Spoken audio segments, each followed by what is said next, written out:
Assalamualaikum warahmatullahi wabarakatuh.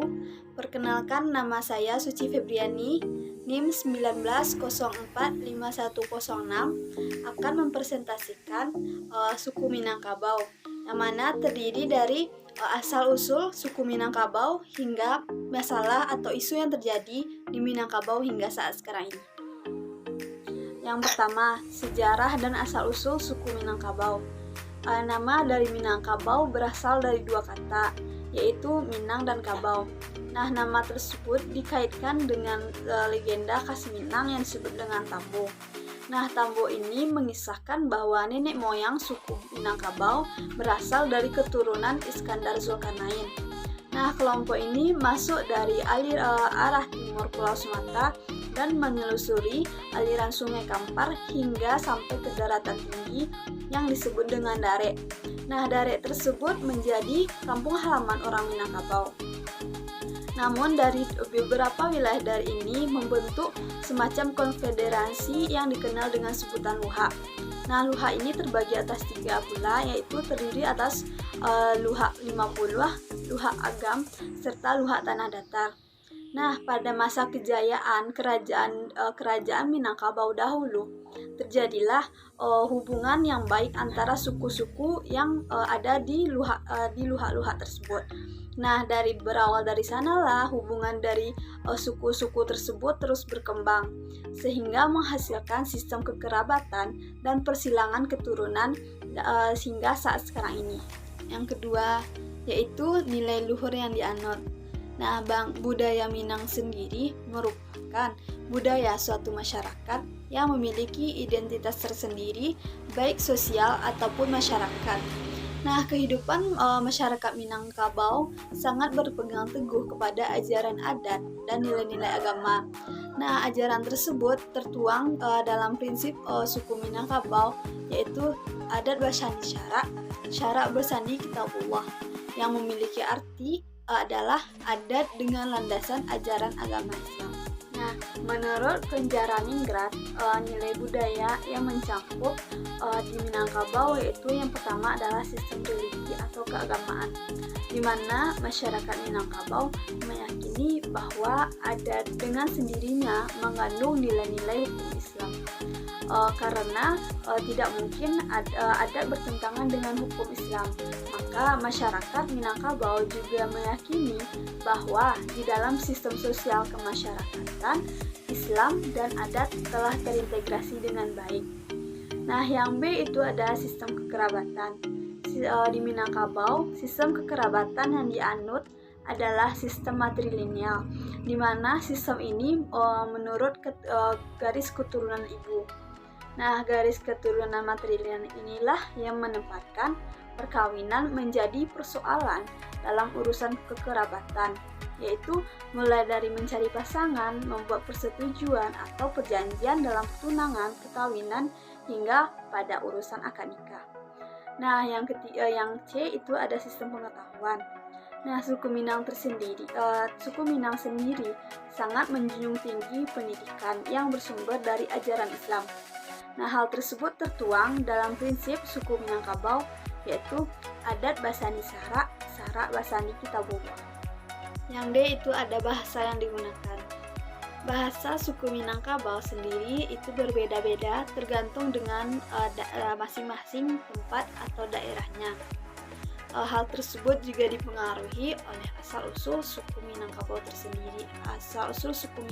tersebut, di mana terdapat daerah bahasa yang digunakan oleh daerah tersebut berbeda, seperti daerah Padang dan daerah Bukit Tinggi, di mana di Padang kata lita berarti lelah, sedangkan di Bukit Tinggi lita berarti lapar.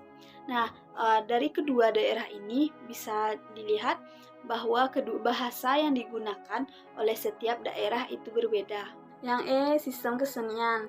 Sistem kesenian masyarakat Minangkabau terdiri atas kesenian yang berkaitan erat hubungannya dengan ritual adat, upacara, serta hiburan. Nah, dalam sistem kesenian inilah terdapat berbagai macam bentuk kesenian yang ada di dalam masyarakatnya, yang terutama pada bidang musik. Nah, yang F itu ada sistem mata pencarian. Masyarakat Minang dikenal sebagai masyarakat yang suka merantau dalam kegiatan perdagangan. Nah, praktik merantau inilah yang menjadi identitas masyarakat Minangkabau hingga saat sekarang ini. Masyarakat Minangkabau di daerah perantauan menjual berbagai macam hal yang berkaitan dengan kebutuhan sehari-harinya, baik itu sandang ataupun pangan. Nah, di dalam pangan ini seperti menjual berbagai macam bidang kuliner yang terkenal sebagai masakan Padangnya. Nah, pada bidang sandang itu seperti menjual pakaian dan menjual hal-hal lainnya yang berkaitan dengan kehidupan sehari-hari. Nah, yang G itu ada teknologi dan peralatan yang digunakan. Sejak zaman dahulu, masyarakat Minangkabau selalu memanfaatkan kekayaan alamnya yang terlihat dari peralatan yang digunakan dalam kebutuhan sehari-hari. Baik itu kebutuhan sehari-hari dalam hal rumah tangga ataupun dalam membangun rumah. Nah, contohnya saja itu ada Istana Pagaruyung, di mana untuk menyatukan kayu dan bangunannya tidak menggunakan paku, melainkan menggunakan hasil alam ataupun disebut dengan pasak untuk menyatukan antara kayu-kayu tersebut. Yang ketiga itu kesenian Minangkabau. Kesenian masyarakat Minangkabau merupakan kesenian tradisi yang berkaitan erat hubungannya dengan ritual, hiburan, serta upacara adat. Nah, di Minangkabau memiliki bentuk-bentuk kesenian yang ada dan hidup pada masyarakatnya, terutama pada bidang seni musik. Baik itu kesenian musik yang dimainkan secara digesek, dipukul, ditiup, dipetik, ataupun didendangkan. Nah, contohnya saja alat musik yang digesek seperti rabab atau biola, kesenian yang dimainkan secara ditiup, itu contohnya salong darek dan salong panjang. Yang keempat ada kuliner Minangkabau. Yang pertama, yang A itu ada kacimui. Kacimui merupakan jajanan pasar khas Kota Bukit Tinggi. Namun saat sekarang ini kacimui sudah sangat jarang ditemui di pasar. Nah, bahan dasar yang digunakan dalam pembuatannya adalah parutan singkong, kelapa, dan gula. Nah, yang B itu ada rendang. Rendang merupakan makanan khas Minangkabau yang sudah sangat mendunia dan dikenal sebagai makanan terenak di dunia. Nah, masakan ini dihasilkan dari proses memasak suhu rendah dalam waktu yang lama menggunakan aneka rempah dan santan. Nah, yang C itu ada palerinua. Palerinua ini berasal dari meninjau yang terbentuk seperti pepes. Makanan ini terbuat dari ikan linua yang ditemukan di danau meninjau. Nah, jajanan palerinua ini bisa ditemukan di tepi-tepi danau meninjau itu sendiri. Yang D ada lompong sagu. Lompong sagu ini terbuat dari tepung sagu, parutan kelapa, gula merah, santan, dan pisang yang dibuat dengan cara dipanggang. Lompong sagu ini banyak ditemukan di Kota Bukit Tinggi. Nah, yang E itu ada bareh rendang. Bareh rendang ini berasal dari jajanan khas Payakumbuh 50 kota. Bareh rendang ini merupakan jajanan yang berbahan tepung beras, santan, gula, dan bahan-bahan lainnya. Namun bareh rendang dahulunya merupakan camilan wajib pada acara adat atau acara besar tertentu. Namun sekarang bareh rendang sangat banyak ditemukan di pasar-pasar kuliner. Nah, yang F itu ada karupuk sanjai. Karupuk sanjai ini merupakan jajanan khas Kota Bukit Tinggi yang terbuat dari parutan singkong. Nah, sanjai ini merupakan sejenis pegangan kerupuk singkong yang diparut tipis lalu digoreng dan diberi garam secukupnya. 5. Objek wisata Minangkabau. Yang A itu ada Jam Gadang. Jam Gadang merupakan ikon wisata Kota Bukit Tinggi yang telah ada sejak zaman Belanda. Nah, jam gadang memiliki keunikan di mana angka 4 Romawi yang biasanya ditulis dengan simbol IV, akan tetapi di jam gadang angka 4 Romawinya ditulis dengan lambang I.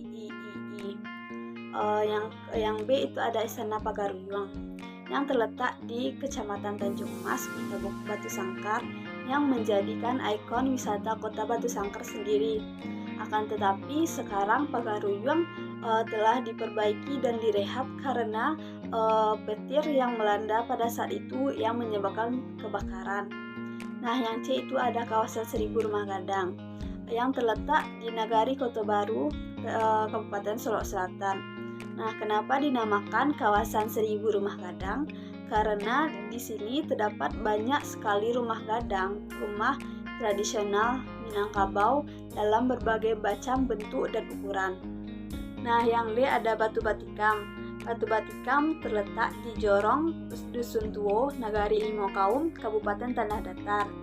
Nah, menurut sejarah, Batu Batikam terdapat tusukan atau lubang di tengah batu yang bekas dari tusukan keris Datuk Parpatian Sabatang yang melambangkan pentingnya perdamaian dan musyawarah mufakat di tengah masyarakat Minangkabau.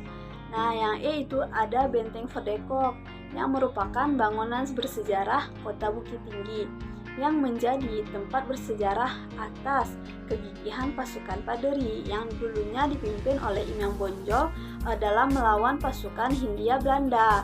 Yang G itu ada Jembatan Siti Nurbaya yang terletak di atas Batang Arau, Kota Padang. Nah, jembatan ini menghubungkan pusat Kota Padang dengan seberang Padang. Nah, jembatan ini merupakan akses menuju Gunung Padang yang terkenal di Padang. Yang keenam ada masalah atau isu yang terjadi saat ini di Minangkabau. Yang pertama itu ada adat dan tradisi. Kurangnya penyaringan atas budaya luar serta kondisi masyarakat dalam pembangunan telah melupakan tradisi atau kebiasaan masyarakat di Minangkabau. Nah, yang kedua ada nilai kearifan lokal seperti kepemimpinan, partisipasi masyarakat, kesetaraan gender, pendidikan, dan ekonomi yang tidak terimplementasi dengan baik dalam pembangunan nagari.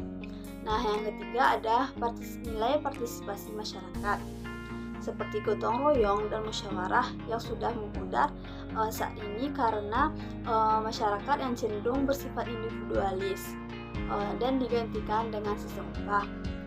Nah, yang keempat itu ada sistem kekerabatan. Salah satu contohnya adalah mama yang tidak lagi membimbing kemenakannya, bahkan lebih cenderung tidak acuh kepada kemenakannya sendiri dan sebaliknya. Serta laki-laki di Minangkabau tidak hanya berperan sebagai bapak bagi anaknya, tetapi juga harus membimbing anak dari saudara perempuan atau disebut dengan kemenakan. Nah, yang kelima ada kuliner.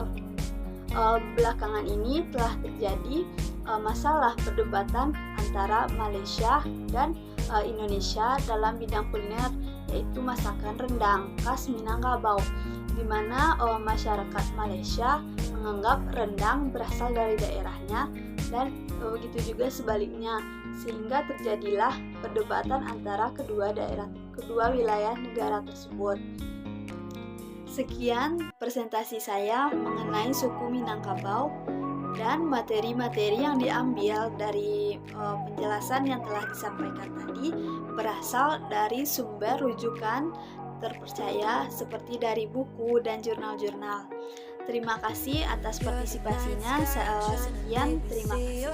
Assalamualaikum warahmatullahi wabarakatuh.